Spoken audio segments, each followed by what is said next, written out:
Bonjour à tous, c'est Pierre-Marie, French by Ear, Fransogo no Kikitori.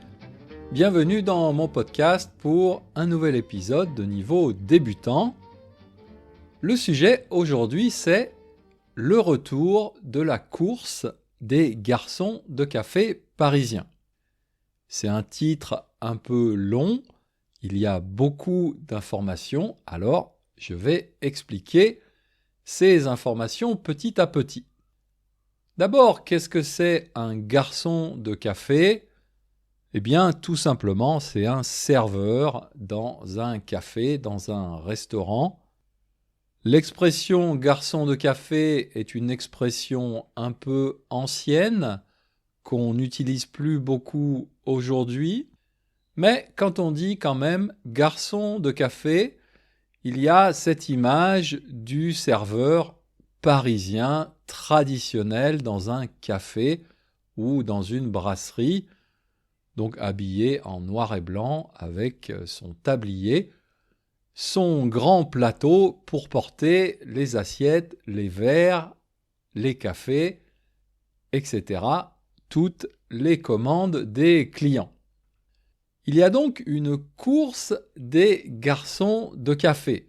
Alors, qu'est-ce que c'est une course ? Eh bien, c'est une compétition de course à pied comme le marathon.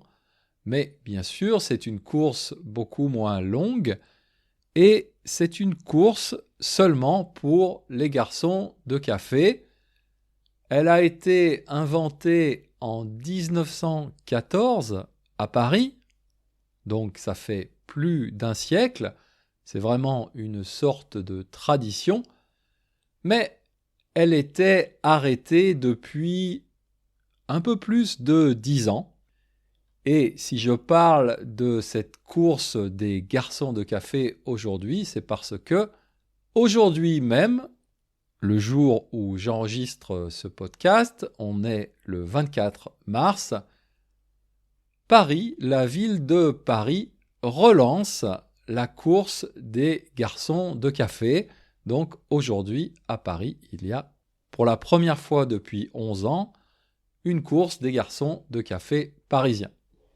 Quel est le principe de cette course ? Eh bien, les garçons de café doivent marcher. En fait, ils n'ont pas le droit de courir.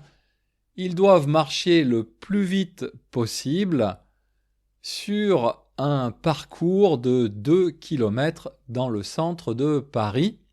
Mais surtout, ils doivent faire ce parcours en portant un plateau. Et sur ce plateau, il y a un verre d'eau, un café et un croissant. L'objectif pour les garçons de café, bien sûr, c'est de finir la course le plus rapidement possible, mais surtout, il faut qu'ils finissent les 2 km de la course sans renverser ni le verre d'eau ni le café et sans manger le croissant. Ils ne doivent pas renverser le plateau, ça veut dire faire tomber le plateau. Donc, ce n'est pas seulement une course de rapidité, mais c'est aussi une course où les garçons de café, les serveurs, doivent, comme quand ils font leur travail normal, aller très vite, mais aussi ne pas renverser, ne pas faire tomber leur plateau. Personnellement, c'est toujours quelque chose qui m'impressionne beaucoup chez les serveurs, en tout cas chez les bons serveurs. Quand ils font leur travail, c'est ce mélange entre la vitesse et l'équilibre, l'adresse. Il faut être un peu adroit pour faire ce métier. D'ailleurs, c'est pour ça que je n'ai jamais fait ce métier, parce que moi, je suis assez maladroit et je suis sûr que si je fais la course des garçons de café, je vais faire tomber mon plateau avec mon café, mon verre d'eau et mon croissant dès le début. J'aime bien cette tradition, j'aime bien cette course à pied. Comme j'ai dit tout à l'heure, la course des garçons de café existe depuis 1914. À l'époque, c'était pour les différents cafés, les différents restaurants, une façon de faire leur publicité. Nos serveurs sont très rapides. Chez nous, le service est très rapide.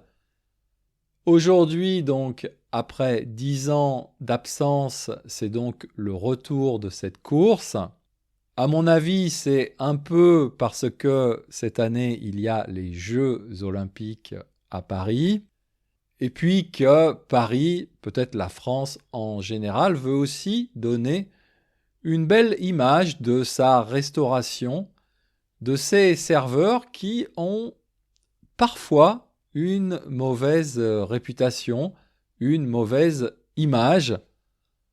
Alors oui, il y a des mauvais serveurs à Paris, il y a des serveurs pas sympathiques, mais il y a aussi beaucoup de très bons serveurs, surtout si vous allez dans les brasseries traditionnelles, les grandes brasseries.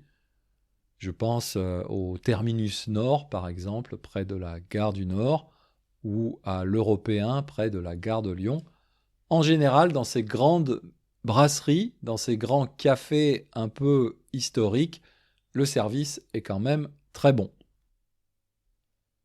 Voilà, c'est tout pour aujourd'hui. Si vous êtes curieux, si vous voulez en savoir plus, je vais mettre sur mon site internet une ou deux vidéos YouTube de cette course des garçons de café. Bien sûr, comme d'habitude, je mets aussi la transcription de ce podcast et je vous dis à bientôt, Mata Jikai.